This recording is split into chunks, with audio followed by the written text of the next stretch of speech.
Well, ladies, I just can't put this Jabez thing to sleep, but hopefully this will be my final devotion or further thoughts on him. So I guess I title this Jabez Final Thoughts. But it just comes to my mind that it's easy to be selfless when the going is good.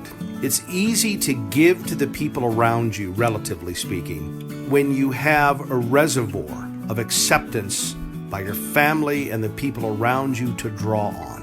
But I don't think Jabez had any of that, right? His name, as I said previously, was Pain. And I think he was a rejected person by his family and the people around him. And yet, in the midst of all of that, he still said, Lord, I ask that I not be pain to the people around me. He was still thinking about the people around him. So when it says that Jabez was wiser than his brothers, I think it's precisely because of that. Because Jabez had a selfless aspect to him that his brothers did not have. And this reminds me a lot about Joseph. And then his brothers sold him into slavery. Remember all of that? And they, threw him in the cistern. And as far as they were concerned, he was dead. But years later, when he revealed himself to them, they thought that he was going to have them killed, but he didn't. You see, he put his brothers' needs and wants higher than his own, even in the midst of his sorrow. And that's precisely what Christ did, in that he hung on the cross, endured torture that we cannot even understand, and yet in the midst of it, he thought about us more than he did himself. And you see, this is why Jabez is honored. And I think, too, for all the children being made in the image of God who are rejected by their parents, by the very people who should be loving them, who are made to feel